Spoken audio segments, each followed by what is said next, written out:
Mike. What's new? Got anything for the afternoon edition? No, nothing new. Tell King his nemesis is out here. Now, Miss Logan, maybe you'd better drop back a little later. Cap Street's tied up on a very important case. That's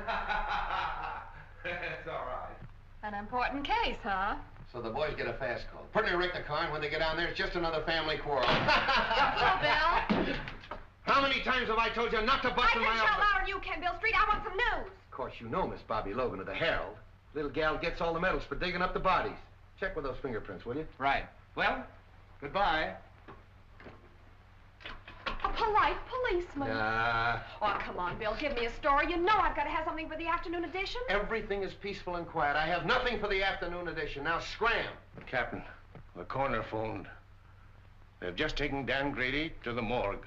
They fished him out of the bay about an hour ago. Murdered.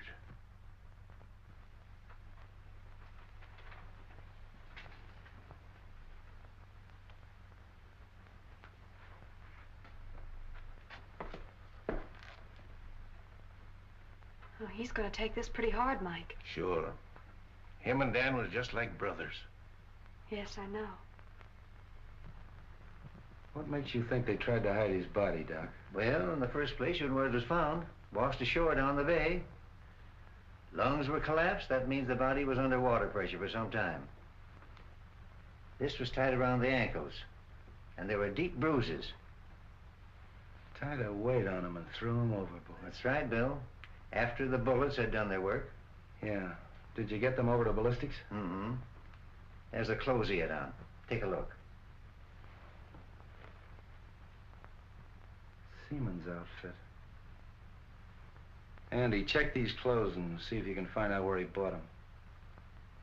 Thanks a lot, Doc. I'll check with you later about Dan. Hi, Bill. This hits the whole department with a jolt, Bill. Hit me a little harder than the rest. Dan and I were together as kids. Took our training together. Pounded the same beat. Yes, I know. You say he was on a smuggling detail. Yes. That ought to lead us to something. Nothing unless he was following a hot trail. You know Grady. He always preferred to work lone wolf on a case. Well, it's in my department now, Chief. It's homicide. Yes, and you have command of every resource of the department. I may need it. Because I'm going to find out who killed Grady if it's the last thing I do. I know you will, Bill. And good luck. Thanks.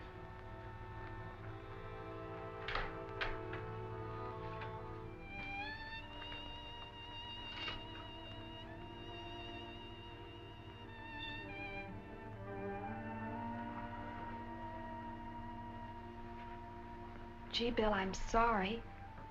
I wish I could help. Thanks, Bobbie. It's funny, but somehow I can't realize it. Does his wife know? Molly? No, not yet. Poor kid. Say, you can help me at that if you want to. Of course. Anything. Go on out to Molly's and break it to her as easy as you can. She doesn't know me very well. You're the one to tell her. Oh, it's a woman's job. Okay, Bill.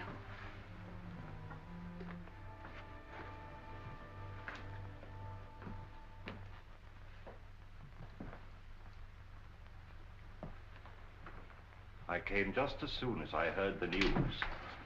Am I glad, Wong? I sure can use you. Unfortunately, I can't call you in on this case officially. I'm more or less doing it on my own. I'll do everything I can to help. Dan Grady was my friend, too. Thanks. You know what it means to me. Well, not too fast with your thanks. You know, the only reason I've been useful in the past was because in each case the Orient was involved. Well, Dan Grady was assigned to the smuggling detail. And smuggling in San Francisco means the Orient. Let's have a look at his office. Good. Wife and kid.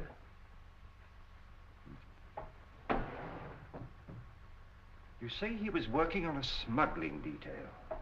Yes, sort of a roving commission. The reason they gave it to Dan is because he was born and raised here in San Francisco. He knew every nook and cranny. But the seaman's clothes would indicate that he was working on something at the waterfront. Yeah, but what?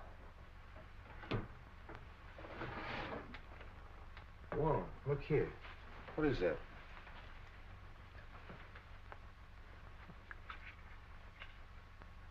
Why, that's a rare piece of emerald jade, as fine a specimen as I've ever seen.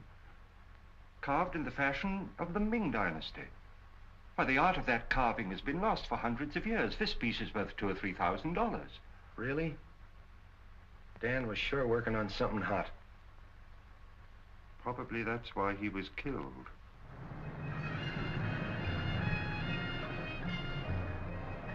Yes, I have seen many similar in the past 3 months. From the captured provinces.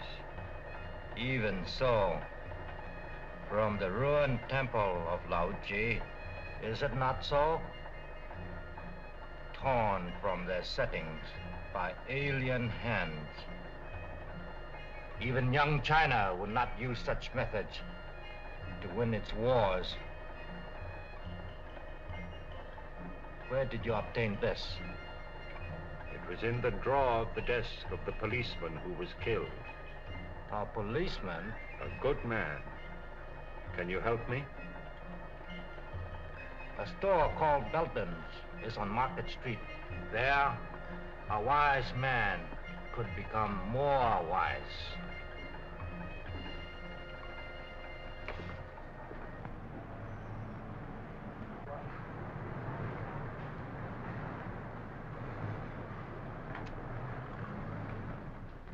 How do you do? I'm Mr. Belden. Something I can do for you?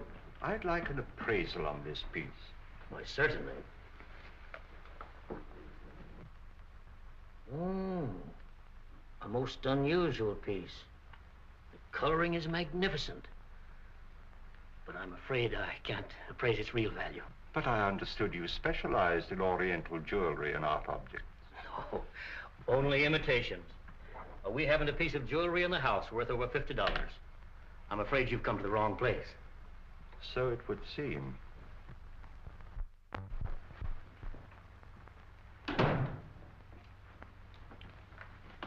Morning, Dan.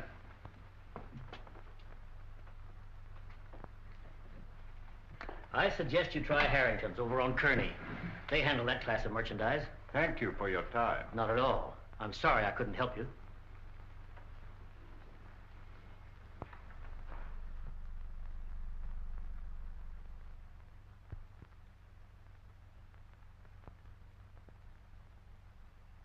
Yeah, Chief, that's the guy, all right. I'd know that face any place. Why, that mustache. Even the checkered tie. Yeah, it's him. Checkered tie, huh? Yeah. Where'd you see him? On the bus going uptown. What time was it? 12 o'clock noon. 12 o'clock noon, huh? You don't say. Yeah. At that time, he'd been lying dead for 3 hours in the morgue. Yeah? Yeah. Why, I'd have sworn on a stack of Bibles that was the guy. Sure, I know, Mr. Unifer. We all make mistakes sometimes. Well, thanks for coming in anyway. Oh, not at all, Inspector. Not at all. Say, maybe it was the guy's double. Yeah. You know, they say every guy's got a double. Sure. Even me. Sure. Even you. Yeah, sure. Mike, get Bobbie Logan on the phone. Yes, sir. Market 6400. Hello, Bobbie. I was just trying to get you on the phone. Oh, are we going someplace? Yeah, you're going someplace. If you ever pull a bright idea like that again. Well, what's the matter with that? Somebody might be able to give you a lead. Somebody might be able to give me a lead. I've had every crank in San Francisco in here this afternoon. Yeah. Logan doesn't answer. Where do you think I ought to look for her? Try my office. Huh? Every one of them have seen Dan Grady in 5 different sections of the city at the same time. Well, but But nothing. You see that guy that just went out of here? Yes. He was on the bus today at noon with Dan. Well, that's silly. Of course it's silly, but I've had to talk to those goofs. That's what your idea's done. Wasted my whole afternoon. Yeah, Mike. A gentleman out here says he saw Detective Grady. What? Miss Logan will interview him. Well, did you hear it? Just faintly. Go on, he's your witness.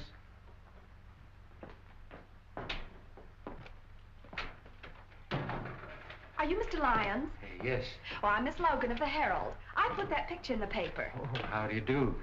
Well, I saw the man last night.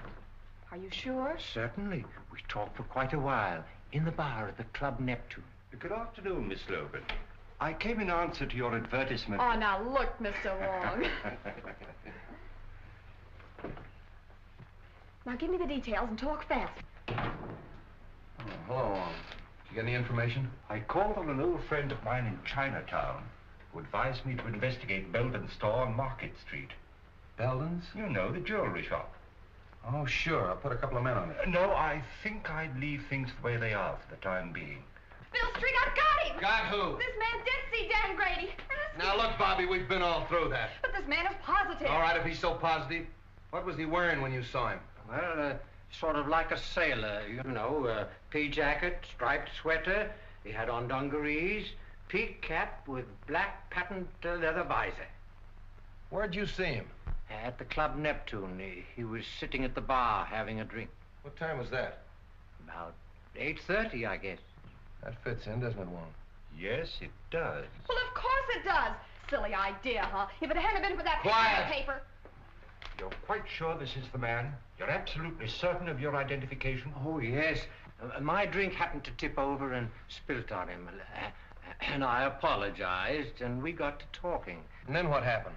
Well, we talked together for a couple of minutes about football and things like that. Then I left and went home. You left him at this Club Neptune? Yes, he was still sitting there when I left. Well, thank you very much. You've been a great help.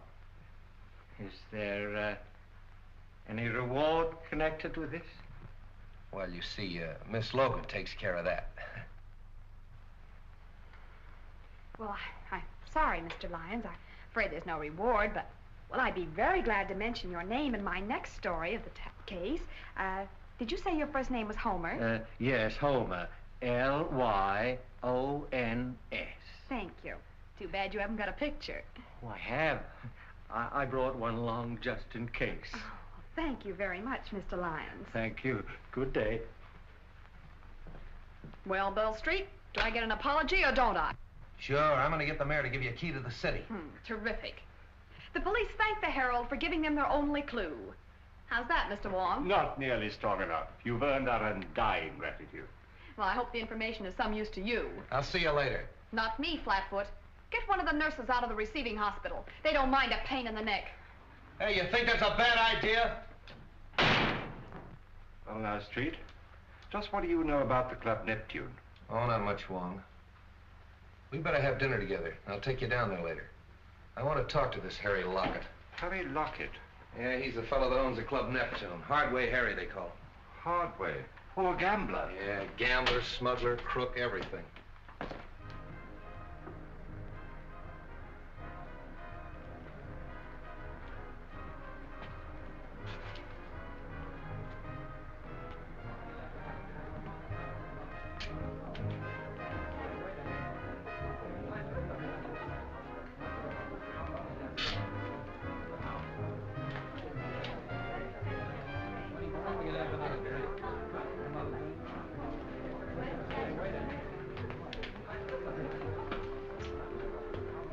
Anything new? No. How are things upstairs? The usual crowd, not much play yet. Has Tanya come in yet tonight? No. I want to see her when she comes in. Okay. All right. Get it.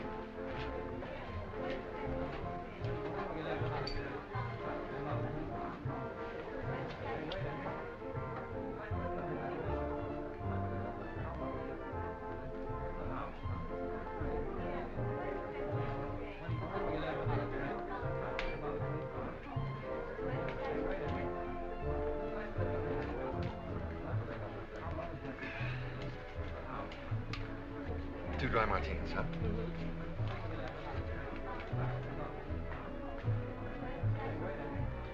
Well, don't you recognize anything? What? I'll bet you don't even know what day this is. Of course I do. It's Friday. That's why you insisted upon coming here for a fish dinner. Oh, no, it isn't. We came here because this is an anniversary.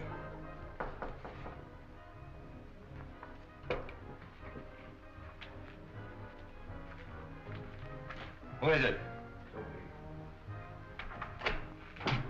Tanya's here, but she's got young Belden with her. Huh. She's starting that over again, eh? Bring her in here. Okay. Listen, Tanya, I've been lying awake nights planning our future together. I realize that I haven't much to offer you, but I'll try awfully hard to make you happy.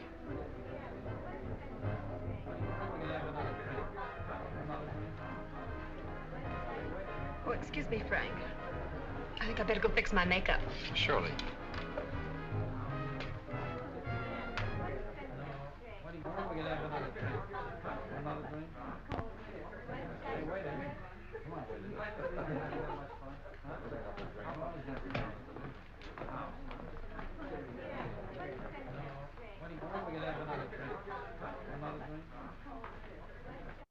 What do you want? I thought I told you to keep away from young Belden. And I told you that my personal affairs are none of your business. What are you trying to do? Get the old man on our neck? Keep away from that boy or I'll... Or what? I guess if I'm good enough to help handle his smuggled junk, to run the risks that he cashes in on, I'm fit company for his son. Well, what about a certain other gentleman?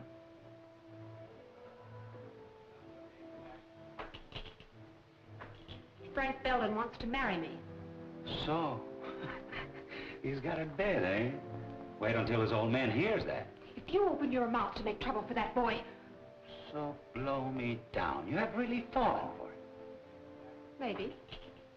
Or maybe it's just the novelty of finding someone who's decent and on the level. Come on, have some sense. Get the boyfriend out of here and keep him out. We're not in any spot to invite trouble, girlie.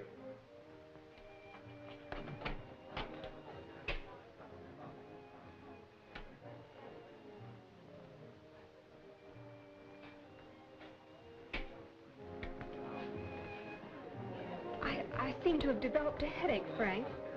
Maybe it was the drink. Oh, I'm sorry. Well, maybe some fresh air will do you good. Shall we take a drive? Yes.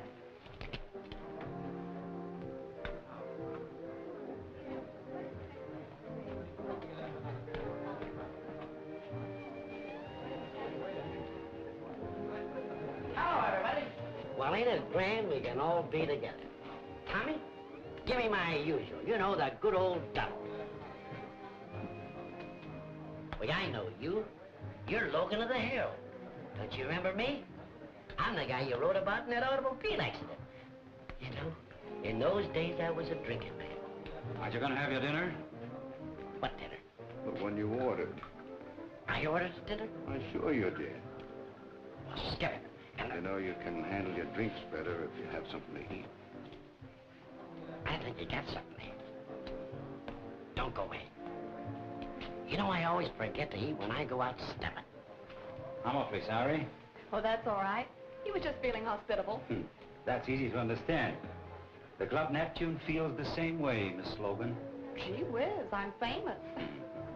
Who wouldn't recognize that pretty face of yours if they read the Herald? I'm Harry Lockett. I'm very glad to meet you. I've heard a lot about you and your Club Neptune. So it seems, judging from today's Herald. Oh, you don't sound pleased. I'm not. I don't like that publicity. You don't? No. How about we chat in my office? Why not?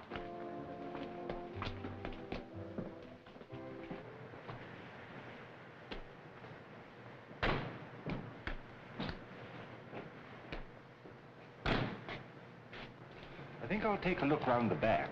All right, I'll see you inside.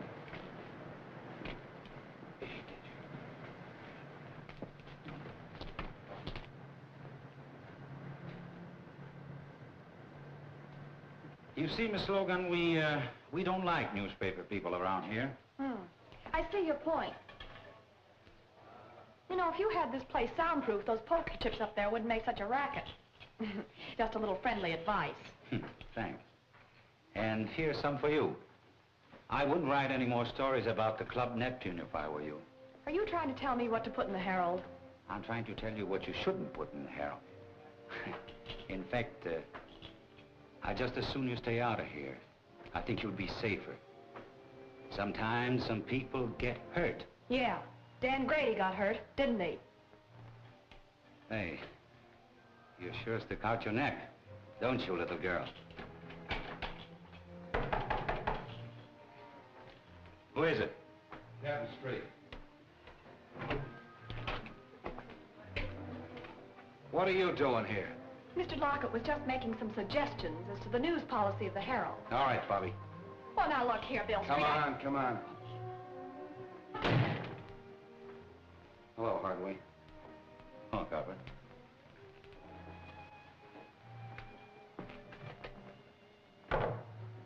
Have a drink? No, thanks.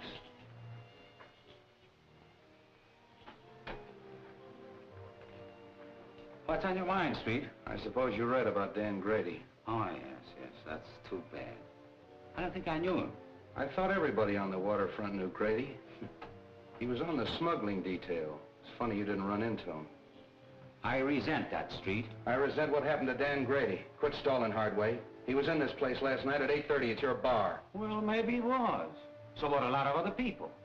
We had a big night last night. And nobody saw Dan Grady. None of my boys did, because as soon as I saw the papers, I asked all of them. You can talk to them yourself. Maybe I will.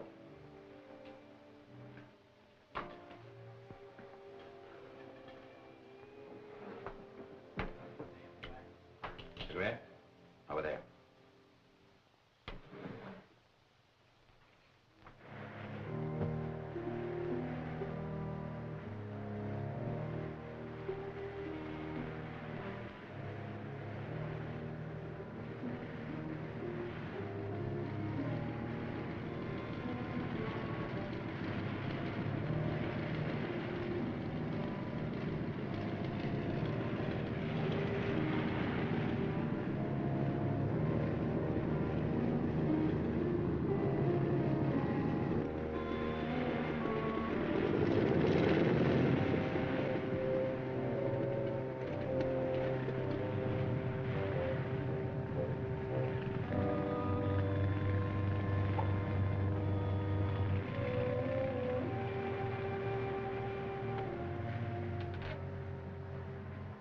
I don't pay any attention to me if I seem a little tough, Harry.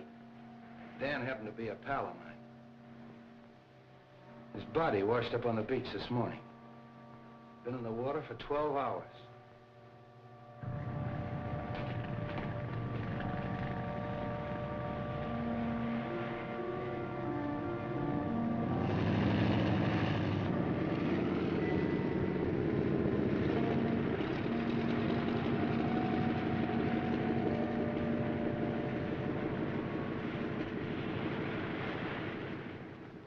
Kind of a tough way to go, isn't it? Well, Street, they say that drowning, it's an easy death. But Grady had 2 slugs in the back of his neck before he ever hit that water. That's not so easy, is it?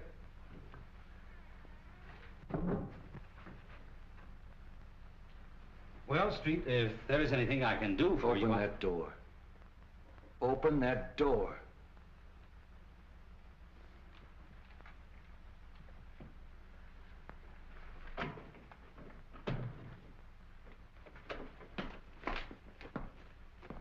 Well, hello, Street. How'd you get in there? The secret stairway in the haunted house. Secret stairway, my eye. Those stairs were there when we bought the place. But they still serve a very useful purpose. This is Hardway Harry Lockett, Mr. Wong. Oh, the Chinese copper. Precisely, Mr. Lockett. The Chinese copper. But to return to our secret stairway, I'm afraid we scared one of your callers away. Evidently, he didn't care to meet my friend, Captain Street. Seafood is our specialty, Mr. Wong. That was probably Cap from the fishing barge. He saw I was busy and beat it. That very adequately describes his exit. He comes in that way because he doesn't like to go through the cafe. Close to the... Slightly fishy, Mr. Lockett. Very fishy. Now get this, Hardway. If I find out that anything happened to Grady in this place, I'm going to tear it apart. If you ever do, I'll help you. Come on, Wong. Goodbye, Mr. Lockett. Goodbye, Mr. Wong. Oh, sorry. Didn't know you were busy. He's not. Because we're just leaving. I beg your pardon, but We've met before, haven't we, Miss... Serova's the name, but we haven't met. I'm so sorry. Oh, now I know what prompted my mistake. I saw you sitting outside in a car with young Mr. Belden. What was he doing here? We had dinner here. Do you mind? Excuse the boys, Miss Serova, but it's their business to be curious. This is Mr. Wong, the famous detective. And this is Captain Street of the San Francisco Police. Your head waiter says you found my compact. Yes, it's my desk. I'll get it for you. Drop in any time, boys. It'll be your turn to drop in on us the next time.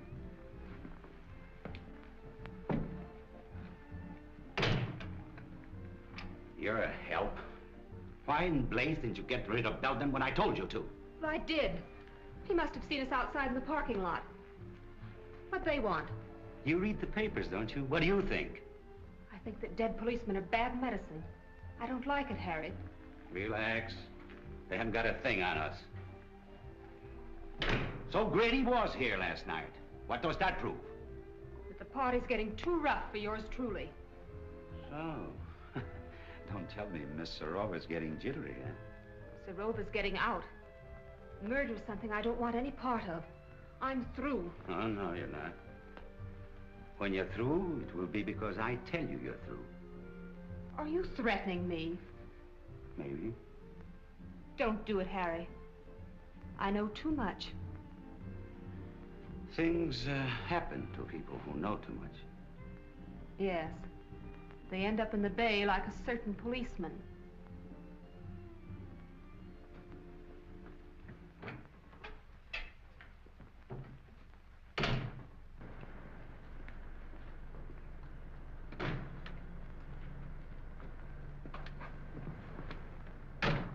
That seafood gag of Hardway's was a hot one. And the young lady who lost her compact. More seafood, eh, Street? I'll say. Well, what's her name? I thought I told you to scram. You're always telling me to scram. Well, you're not gonna ride in a police car. Okay, let me out and I'll put on my roller skates. Oh. I tell you, I don't like the setup. I don't like any part of it. When a dead copper spells trouble, and if this girl starts to talk... Yeah. Yeah, I think so, too. But this idea of mine is something entirely new in radio, Mr. Forbes. Nevertheless, I'm against continuing the program. But Forbes, Belden's has had a radio program for years, and it's been excellent advertising. Not excellent enough to keep you out of the receivership. I represent the creditors, and I cannot approve the expenditure. But, Mr. Forbes, I'm sure this new idea of mine will create a lot of interest. That means customers for Belden's. I can only judge by past performance, Mr. Griswold. Results have not warranted the expense. They all here? Yes. Oh, but, Mr. Forbes, this is a novelty, a complete one-act play in which I enact all the roles, male and female. You see, Mr. Forbes, impersonation is my forte. I think persistence is your forte. Well, I tell you, this is the type of program that's bound to create comment. Why not give it a chance? Just glance through this and you'll get the idea. After the commercial, the music fades out and you hear footsteps and a knock. Now, read from there on.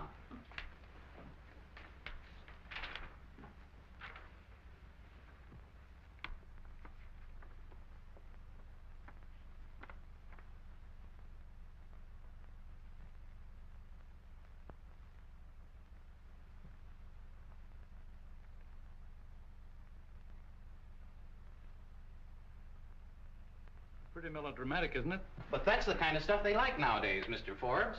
The highly dramatic programs are the most successful. Suppose we try it for a couple of weeks. It wouldn't cost a fortune, and it might get results. Well, all right, we'll try it. Well, thanks, Mr. Forbes. I'm sure you won't be sorry. We go on from 10 to 10:15 tonight. I hope you're listening in. We will. Those bills are all right. I'll see you in the morning. Hello, Frank. Hello, Mr. Forbes. How you feeling, Dad? Oh, as well as could be expected, considering the fact that I don't have anything to say about my own business. When are you going to take me in with you? Not for a while yet. But, Dad, I've got to go to work. I've got to make some money. Isn't your allowance enough? No. I'm going to get married. Who to? That Serova woman? Miss Serova, yes. How did you know? I haven't taken my eyes off you completely. You've been out with that adventuress every night for a month. I wouldn't talk like that if I were you, Dad. We're both liable to be sorry for it. Besides, it won't change my decision. Frank, I won't permit you to wreck your life, to throw away your entire future for the sake of that scheming, unscrupulous... That's enough! I'm sorry you feel that way about it, Dad, but there's nothing you can do about it. You'll never marry that woman. Do you understand? Never!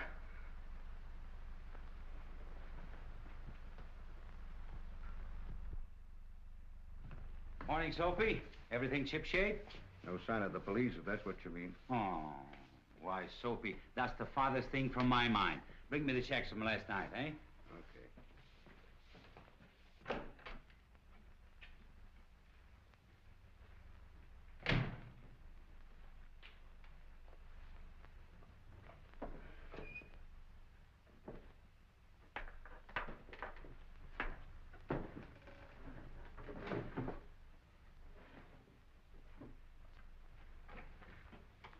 Hey, have you been fooling around my desk? Me? Mm-hmm. Well, I wouldn't touch your stuff, boss. Something missing? Yeah, my gun. Gee, that ain't so good. When'd you last see it, boss? I don't know. Yesterday, I guess. I want to talk to you. Say, what are you thinking of coming down here after what's happened? I told you I'd get the stuff to you as soon as it was safe or kept to bring it in. That isn't why I'm here. I want to know what that Serova woman is doing running around with my son. Well, I did my best. You know, after all, it's not such a bad idea, sort of a close corporation. Are you mad? My boy has no part in all this. I went into it because it was the only hope I had of saving my business, of meeting my obligations, but not to the extent of wrecking his life, and that's what this marriage would mean. That's your problem. Right now, I have more important things to do than nurse a lovesick pup. If you value your neck, you'll do something about it. I'm warning you, Lockett. Before I see this happen to my son, I'll blast everything wide open.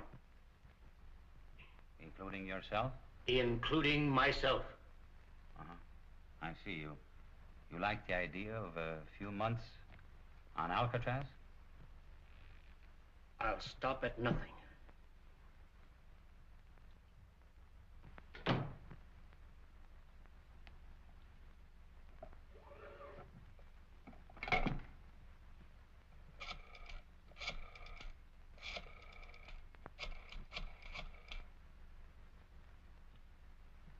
Hello. Hello, Tanya. This is Harry. I want to apologize the way I talked to you last night. Oh, you know, I couldn't mean it.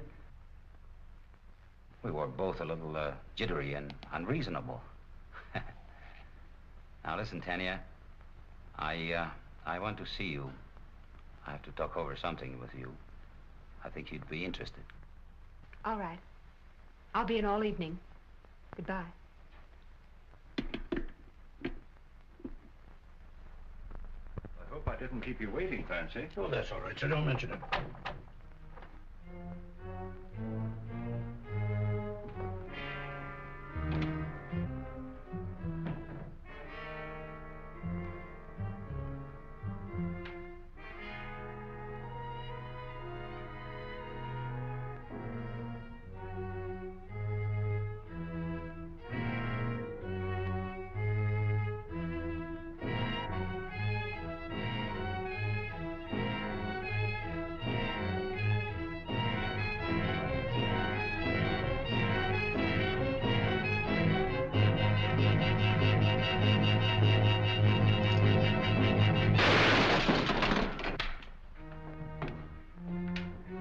Mr. Wong! Mr. Wong! It's all right, Clancy. He missed me. Oh, I'm glad of that. Who was it, sir? I haven't the least idea, but the shot came from there. Well, we'll find out who that is.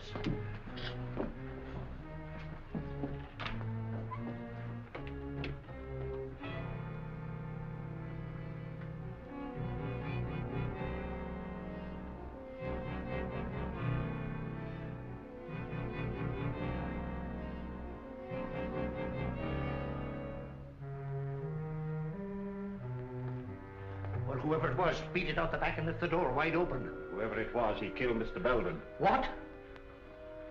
Oh, glory be! Get straight. Yes, sir.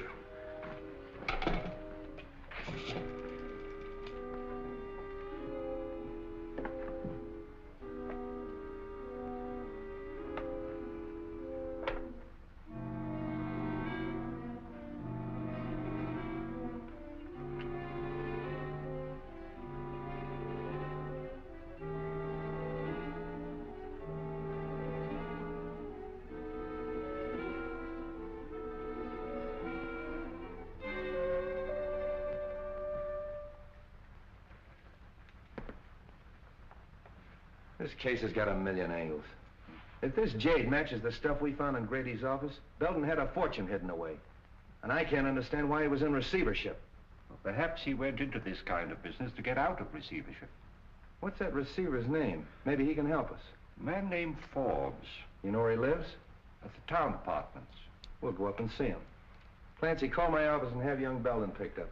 Tell him to hold him till I get there. And wait for the coroner. Yes, sir.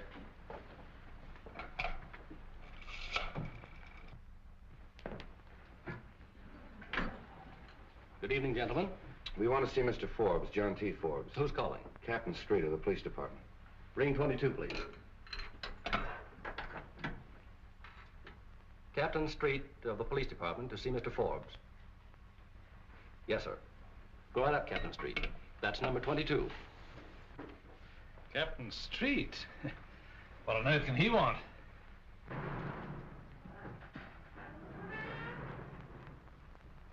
I wonder if I've forgotten a speed ticket.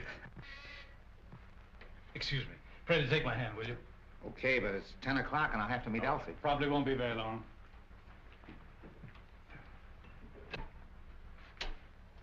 Captain Street?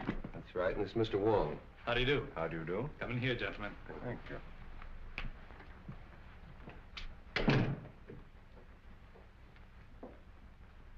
I'm afraid we interrupted your game, Mr. Forbes. Oh, that's all right. Sit down, gentlemen.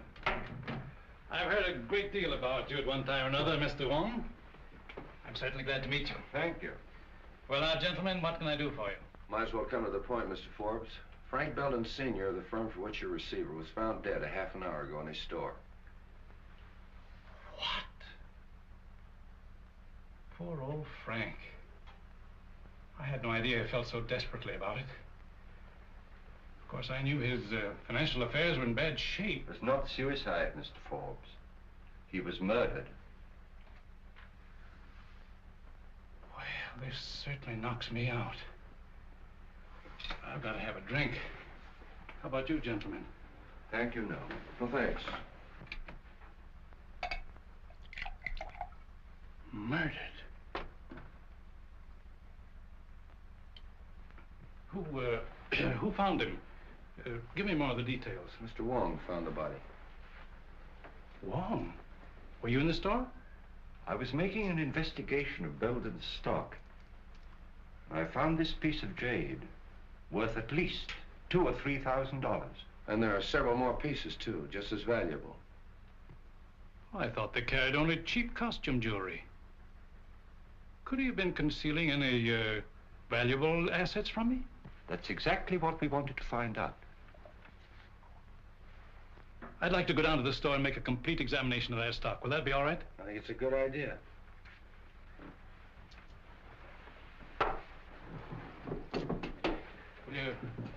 Do you have a cigar, gentlemen? Yes, thanks. No, thank you. One more thing I think you should know. That jade was smuggled. And one of our own men on the smuggling detail was murdered, running it down. And the trail seems to lead to Belden's store. Why, this is the worst thing I've ever heard. Excuse me. Hello? Yeah. It's for you. Thanks. Street speaking. What? I'll go right up. There's been a shooting on the floor above. Can we get out this way? Yes.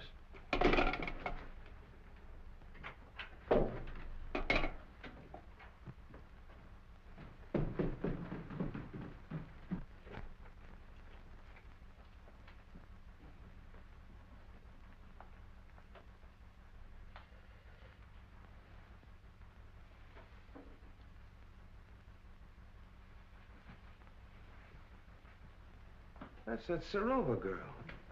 How do you like this? A murder right over my head. Yeah? Oh, you're the clerk. Yes, sir. I telephoned headquarters from downstairs. Thanks. What do you know about this? Nothing, except what the switchboard operator told me. What'd she tell you? Well, I was sitting in the lobby when all of a sudden she started yelling, Miss Serova's being killed. All right. Take it easy. Sit down. What did you hear on the phone? Well, I was sitting there as usual when the buzzer sounded, and it was a call from 32. What time was that? About 14 after 10. That's an odd time to remember, 10:14. Well, I'm not sure, but it was 15 after 10 when I heard the shot. And they were arguing about a minute. Who was arguing? Miss Serova and the man. Well, what were they arguing about? What'd they say? Well, he said, get away from that telephone. That's the last time you're going to pull that sort of stuff on me. And Miss Serova yelled, don't shoot, don't shoot. But he did. It's quite possible, Street.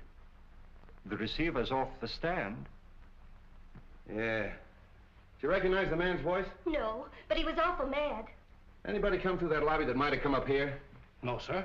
Did you pass anybody on the way up? I didn't see anybody. All right, that's all for now. Stick around downstairs. Oh, hello, Doc. Prints, photographs, the works. And I want you to get me that Oh, little Bo Peep, huh? What are you made up for? That's all I need! Just be sure to get everything in this corner, will you, please?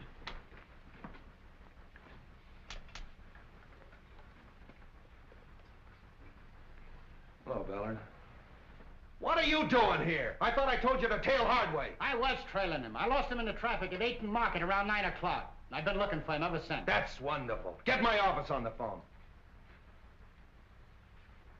Get me police headquarters. Hey. Remember the last guy we saw Serova with? Hardway Harry. And he ditched Ballard an hour ago. That's our man. Just a minute. Hold it, Mike. Hello, Mike. Hardway ditched Ballard about an hour ago. 8th and Market. Yeah, I want you to send out a couple of men and have him... What? Hardway Harry's been sitting in my office for the last hour. Get it off the phone! Come on, get off there. Put that thing. Hello, Mike. I want you to hold Hardway. I don't care how you hold him, hold him! Bill LeMay. Will you stop? Well, Bill, the housekeeper... Will you quit picking on me? Mr. Wong, the housekeeper saw a man sneaking up the back stairs. Sit down. I'm sorry, who are you? I'm the maid on this floor. Well, where were you in this... She was looking in the door. Will you be quiet? You say you saw a man coming up the back stairs. I finished by 10 o'clock. I was going down the back stairs when he came in. Who came in? The young man. What young man? Mr. Belden. Belden Jr. He was in the habit of using the back stairs? Sometimes. Then he had his own key? Yes, sir. That settles it. Ballard, pick up young Belden. Good idea. That's all for now, thanks.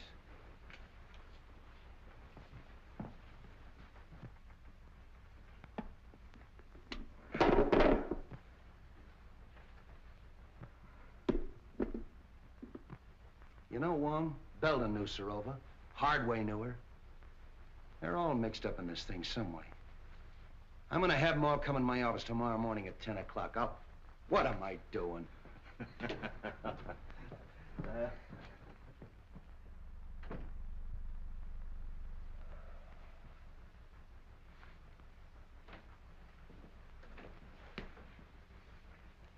Sit down, Hardway. See who's out there, Jim. Well, how'd you do? Not bad.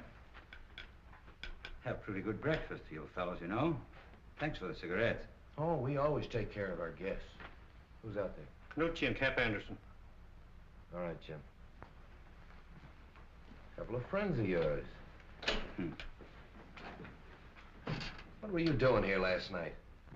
Well, I caught one of your boys following me, and I figured you wanted to make sure where I was.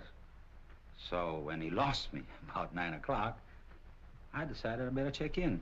So you'd have an alibi because you knew Tanya Serova was going to be killed last night. What? Yeah, murdered last night. Oh, coming in here wasn't such a bad idea, was it? What time did you get here? 9:29 on the dot. Oh, got it figured down to the minute, huh? Yeah, you can check with the sergeant. I know. So? Hello, Wong. Oh, Mr. Wong, the Chinese copper. Look here, Street, you haven't got a thing on me. I knew Sorova, sure. She used to come to my place very often. But so do a lot of other people. Including young Belden. Yes, with Sorova, yes. So what? How well did you know young Belden? Casually. How well did you know his father? Just an acquaintance. When was the last time you saw him? I saw him in my office yesterday. He came to pay his son's bar bill. And you had a little quarrel. And then you followed him down to his jewelry store and shot him. Old man Belden shot? Yeah. That's too bad. Yeah, it is too bad. He got it the same way Grady got it, in the back of the neck. What's your alibi for that? I was being trailed by one of your coppers, by good luck. Why? A man named Forbes is out here. He said you sent for him. All right, send him in. Wait outside, Hub.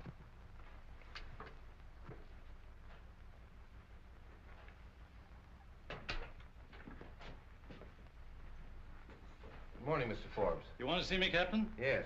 You know Mr. Wong. Oh, yes. How are you, Mr. Wong? Forbes? We were kind of interrupted last night, and I'd kind of like to find out what you know about young Belden. Well, I'm afraid I can't tell you very much. Most of my dealing has been with his father. Well, what sort of a kid is he? Well, he's always struck me as being a rather nice sort of a chap. Quiet, well brought up, and... So you don't think for a minute that he had anything to do with his father's murder? Maybe. I do know he's mixed up in Sorova's death. Oh, I can't believe that, Captain. Why, it isn't possible. I'm afraid you're wrong. There's Belden, Captain. Picked him up in a quick lunch joint, having coffee. All right, sit down. Have you met Mr. Wong? Perhaps you met him last night. No, I've never met Mr. Wong. How do you do? We've been looking for you all night. Where were you? I don't know why the police should be interested in my movements.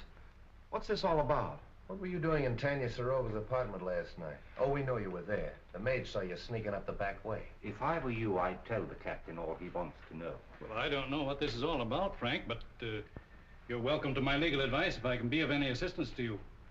For his father's sake, I feel that I ought to do everything I can to protect him. All right. But I still want to know what you were doing in Tanya Sorova's apartment last night at 10 o'clock. Were you there, Frank?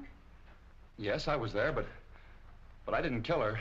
She was dead when I found her. Don't give me that. Well, you don't know what you're saying, Frank. I demand that this boy be advised of his constitutional rights. I'll take care of his constitutional rights. This is a murder investigation. Tanya Sorova was killed last night at 10:15. Just 15 minutes after this young man was seen going in her apartment. That's not true. It's not true, I tell you. She was dead when I found her. Are you sure of the time, Street? Your own switchboard operator heard the argument and the report. They phoned Street in your study, you remember? Yes, that's right. All right, Belden, alibi out of that. Come clean. Why'd you kill her? I didn't, I tell you. I love Tanya. Why would I want to kill her? I'll tell you why. Because you were jealous. You thought she was double-crossing you, and you went up to her apartment and you quarreled, and then you killed her. That's a lie. Every word of it's a lie. So you found your sweetheart murdered, and what did you do? You ran out and hid. Why didn't you call the police? I don't know. I was half crazy. Now, see here, Street, this boy is no condition for questioning. I'll say he isn't, because he doesn't know the answers. Gentlemen, I suggest that we all calm down. Allow young Mr. Belden to tell us what happened in his own way. All right. I'm listening. Now, supposing we go back just a little way, shall we? When did you last see Tanya Sorova alive? When she promised to marry me. Yesterday afternoon, late. And where was that? In her apartment. I was going to take her to dinner, see, but she said she didn't feel well, so I went out and got a bite, and then I drove around a little while. Yes, and then? Well, on the way home, I saw a light in the apartment, and I went up to tell her good night. Are you in the habit of using the back way? Yeah, I had a key. See, sometimes Tanya wasn't in, and I'd go in and wait for her. Yeah, but she was in last night. Did you use the key then? No. No, that's funny. I remember that the door was open.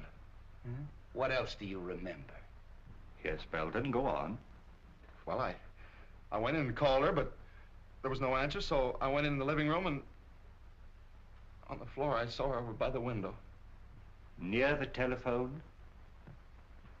I don't know. I didn't see anything but Tanya. Was there anything else in the room that was unusual, that attracted your attention? Anything at all? Yes, yeah, I remember the radio was on. Oh, don't kid me. The radio wasn't playing when I got there. If you didn't leave that apartment till before 10:15, where'd you go? I don't know, I drove around. I don't know where I went. I drove all night. What? Captain? A fellow out here named Griswold says he's got to see you. Who's Griswold? What does he want? What does he do? What do you want to see him about? Well, I got to talk to him. I'm from radio station LMAB. He's from a radio station, LMAB. I don't know anybody from a radio station. Tell him to wait. And he says you got to wait. All right, come clean. You didn't leave that apartment till after 10:15. After you killed her! Stop it, I tell you, stop it! Street, you're getting nowhere browbeating the boy this way. Maybe if you let me talk to him quietly somewhere. All right. I'll talk to him quietly. Would you like to see your father? No. Why should I want to see him? He's probably glad she's dead. Why should he be glad? Doesn't he like her? No. Did you quarrel over with your father? Yeah, we had a quarrel and I walked out on him. And then you walked back last night to his jewelry store and shot him, killed him. You mean my father's dead? Stop it, will you? Stop it! What are you trying to do to me? Somebody get me a glass of water. Oh, never mind the water. Oh, I protest. Get him a glass of water. Where is it? Outside. Something wrong, Captain? Yeah, give me that brandy.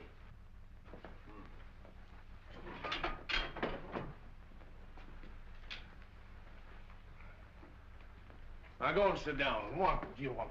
Come on, what is this? Say, what am I supposed to do? Spend the weekend here? He'll get you. Mr. Hardway. The press. Yes, the press. What do you know today? Pardon me.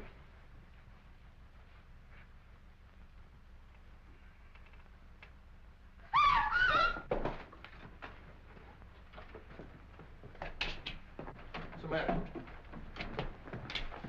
Who is this? It's the fellow from the radio station, Griswold. Where'd this paper file come from? Say, that looks like mine.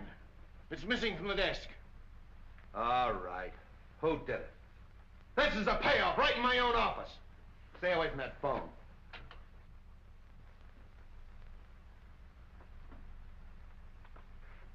Start talking, Hardway.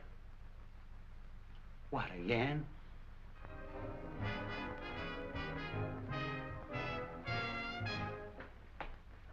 Sorry for the interruption, Mr. Wong, but that was a new program, and I want to check on it. Not at all. It's all most interesting. Yes, but full of headaches. Replacing Griswold is going to be one of them. I can quite imagine. His programs were popular, weren't they? Very. He was a talented young man. Wrote most of the sketches and played all the parts in them. He played female roles as well? Oh, yes. In the sketch you want to see, the one he did last night, he played a very emotional feminine role. Here's the manuscript for it. Thank you. This program went on the air sharply at 10 o'clock? Oh, yes. Radio works on split seconds. Every program is timed exactly. And it ran for how long? 15 minutes in all. The sketch went on at 10:01 and finished at 10:14. The balance of the program time was taken up with commercials. That's advertising. Would it disturb you if I turned on this program? Not at all.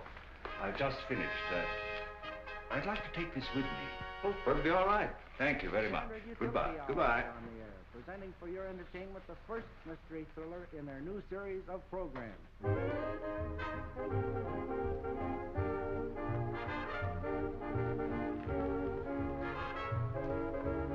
How do you do, sir? Can I help you? Yes. Is this the new remote control radio? Why, yes, and a very fine instrument, too. I wonder if you'd be kind enough to give me a demonstration. I'd be glad to. Won't you sit down? Thank you. Now, this is the remote control box. Looks like the dial of an automatic telephone. And works very much on the same principle. You see, it's not attached in any way to the demonstration radio. However, being in any part of the house and desiring to change the program, we simply switch the dials and the radio automatically switches. I'll show you. California, fair Tuesday and Wednesday. Moderate temperature, light to moderate northerly wind off coast. At just Northern what California, distance would fair that still south be and partly effective? cloudy, Guaranteed up to north 200 portion feet. Tuesday and Wednesday. Rains extreme northwest. And you can portions, shut the radio warm off in the fog same over the way? valley. Oh, yes. Just Wind press off down the on this coast, right here. Coming southerly and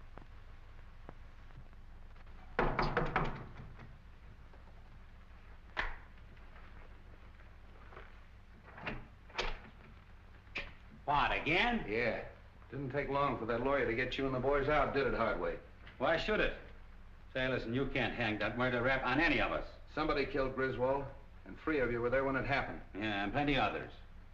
That office of yours was a close second to a railroad station. But what's this visit for? According to ballistics, the same gun killed Serova, Belden, and Grady. Mind if I check yours? You know I don't carry a gun. I haven't had one around here in years. Come on, search the place. You think if I had one, I would keep it here just to show? Looks like you're getting a little careless, Hardway. If that gun matches those bullets, it'll be too bad for you. Get that to ballistics. So you still think I killed Serova while I was in your office, eh? You could have farmed that rod out. Take him away.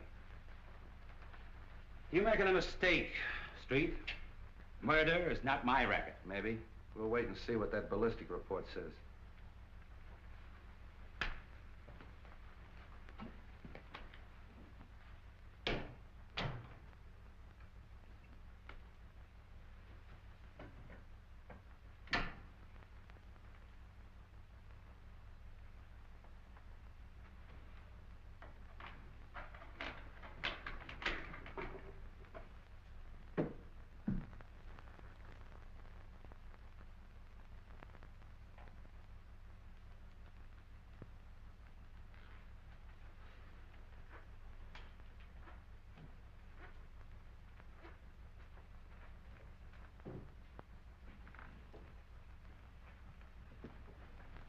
All right, keep your hands right there. Turn around. Oh, Cap Anderson, huh? From Harry Lockett's fishing barge. So this is the seafood you supply this place with, huh?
This is Mr. Wong, Bessie.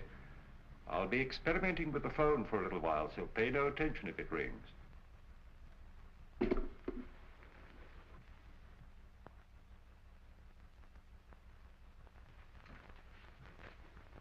Oh, come in, Forbes. Oh, it's you, Mr. Wong. Well, that is a relief. I was wondering who was up here. Oh, you put that string down past my window. Yes. When I found the receiver off the stand last night, I had an idea that the switchboard operator was intended to overhear what she heard. I don't follow you. I believe that the murderer had a way of forcing her to listen at the right time. You think that a murderer would deliberately invite a witness to his crime? He might arrange to have her think she was a witness. With a piece of cord, a telephone, and a radio. I don't understand. Now, this radio is a new remote control model. Now, let us assume that a certain radio program exactly fitted a given situation. How easy it would be to tune in the desired station at the right time and be nowhere near the instrument. Oh, I see. You mean that the crime could have been committed some time before? Of course. And by any of our suspects who had such cast-iron alibis. Hardway Harry Lockett, for instance, who planted himself in Street's office at the supposed time of the murder. Any of his friends. Even young Belden? Even young Belden. He was here at 10 o'clock. Who knows? Perhaps it was his second visit. You don't believe that, do you? No. Nor that any of the others did it, either? No.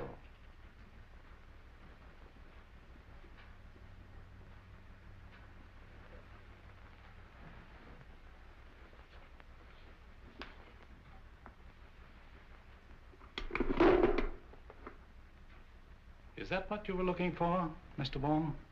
Yes. And you pulled the cord.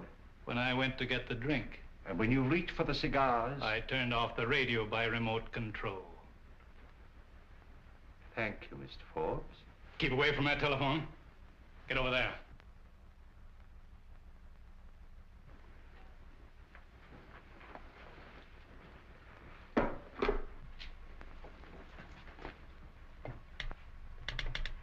Operator.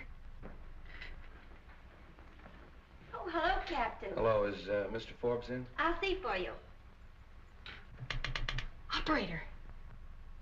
Mr. Forbes doesn't answer. All right, thanks. Why don't you answer that call? Well, that's Mr. Wong. He told me not to pay no attention to it. Mr. Wong? Yeah, he's up in Mr. Rover's apartment playing with the telephone. Well, I hope he's having a good time. I'll drop up and see him. Playing with a telephone.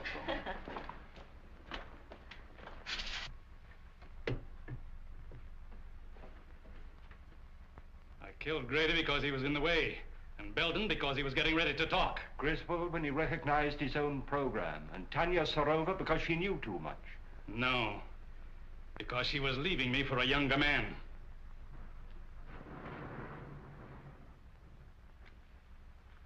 It's you who knows too much.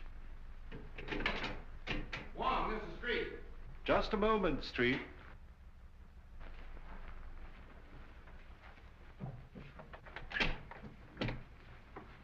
What are you doing up here? Get him up. Over there with him.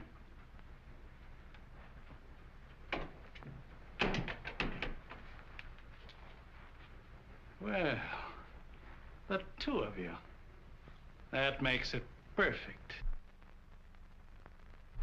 I suppose you'd like to have us turn around so you could give it to us in the back like you gave it to Grady. Drop that gun. Drop it, I say. Nice work, kid. Oh. Take him, Wong. Oh, Bobbie. Bobbie. Honey. Bobbie. Yes? Oh, it's all right, Bessie. The experiment's over. You might give me the Herald, will you? Herald? You have a star reporter on your staff, a Miss Roberta Logan. She has just been instrumental in the capture of John Forbes, confessed murderer in the Dan Grady Sarova case. Oh, yes, this is a scoop.